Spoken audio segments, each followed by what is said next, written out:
Hi, I'm Jennifer, here with the trunk show of quilts for you from the book Stashtastic 2. Many of you might have seen Doug Leko's first book called Stashtastic and you loved it. Well, here are 12 more patterns for fat quarter quilts. Now, Doug is a huge fan of fat quarters. He thinks they're the best pre-cut there is.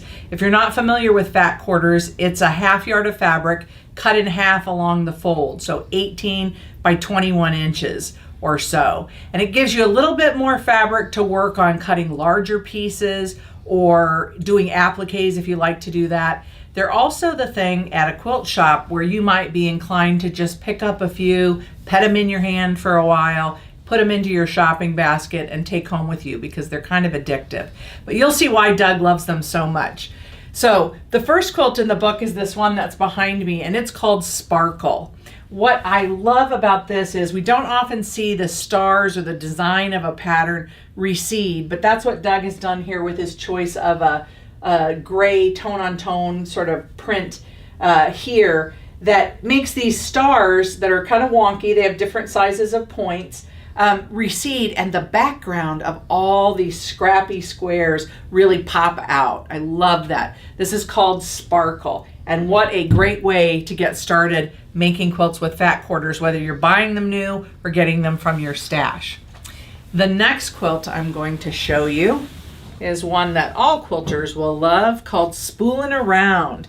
And he used a variety of batiks for this one and just used an assortment of the similar colors, so all pinks, all blues, all oranges. He picked from his assortment of fat quarters so that he could create these spools. There's really nothing quite so satisfying as looking at an assortment of beautiful rainbow colored spools, and spooling around is a great way if you're a quilter to showcase your love for threads. Now, one of the fabulous things that Doug has added to this book are color options, because sometimes you may say to yourself, well, I'm not really working with batiks, or I don't have that in my stash. So here he's given you a color option, and this one I know uses me and my sister fabrics, just a really playful assortment. And here he did not stick to the one color per spool, but sort of mix them up. So if you're a variegated thread fan, maybe this is more for you. And in the book, for 9 of the 12 quilts that are shown, he gives you a color option to give you an idea of how you might make it in another colorway. So it's like getting 21 ideas with those 12 patterns. Next up is a quilt called Stargazing. And I'm going to fold this back here at the blues so you can see really the rainbow of colors that goes all the way down and across this quilt. This uses 17 fat quarters. It's a double star block that you can see in there with a checkerboard in the center of the stars and sort of a confetti of stars in the background that he chose for that. And really just a lovely assortment. If you like that ombre effect, Stargazing may be for you. Maybe you're a fan of the holidays, and this one is for Halloween. It's called Interwoven. I want to hold it up here for you to take a look at, because for sure you see the stars, but do you also see sort of checkerboard or pathways going along? And the key to this one is that your background has to clearly contrast with your prints that you choose. So he's using gray and black and orange, and then he's got a very light black on white background print that he chose. But you could certainly do this in other colorways. It wouldn't have to be for Halloween. That's just the mix of prints he chose here, and it's super fun. And he's got a really cute dot-to-dot print on the back as well. This one is aptly named Framed, and you'll see why. This one uses lots of fat quarters. It's a very scrappy mix, even though it's a controlled pattern of just blues and creams and the white background. But even along the border edge here, you can see he's used a scrappy mix from his fat quarters. The blocks are 21 inches, so they're super big and easy to piece together, and you get a lot of bang for your buck with Framed.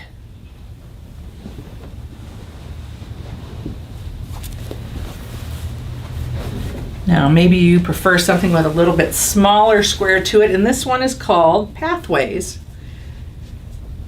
And in this case, he used just 11 fat quarters. You could use this as a large wall hanging, a lap quilt. We've even shown it in the book as a table topper for a birthday celebration.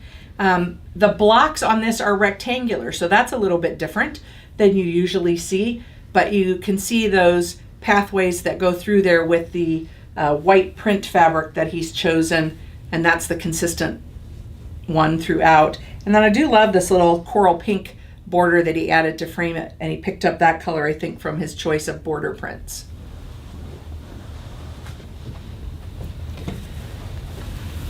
Okay, this one is called Woven Stars. And I think this one is sort of a fool the eye. It looks a little more difficult than it really is. It's really just blocks set side by side, and it kind of looks like they twist and turn and rotate. But he's got tips in the book for how to build this in a way that totally makes sense, where it's just 4 quadrants of each block. You're making them the same and just rotating them around. So Woven Stars, you get a really dramatic effect. And again, it's just the play of lights and darks and putting those together in a special way. And even the light stars here are a mix of scrappy prints. And that's where having a lot of fat quarters in your stash or a big collection of fat quarters is an advantage to getting that scrappy look that you love, and maybe you're not confident in pulling them, but you get a bundle of fat quarters that go together and it plays well. So this is another one of those color options for Woven Stars, and he's used an assortment of blues, both prints and batiks and light colors, and just made a 3 block version to turn it into a table runner. So a very different look from sort of the earth tones and dark beige and light gold colors he used. Here it's much lighter and sort of a softer palette. So again, showing you how to make the most of those patterns by the colors that you choose. This next quilt is called Radiant Wreaths. And what do you see here? Do you see there are sort of some strip piece chains that run between the blocks? Do you see the plus signs? Do you see the dark wreaths in the center of the blocks? Again, a lot of variety in this. Lots of different fat quarters used in a variety of colors, and a beautiful tone-on-tone white print that sort of makes those wreaths pop out. Okay. This beauty is the cover quilt, and it is called Pinwheel Pizzazz. So you see there are 2 blocks in this quilt, an A block and a B block, and you get the pinwheels that pop out here, and the sashing is an interesting way to help you put this together. When you see the book, you'll understand that it's just the pinwheels are actually formed as the blocks come together. So Pinwheel Pizzazz. I love a pattern that surprises you when you go to put it together.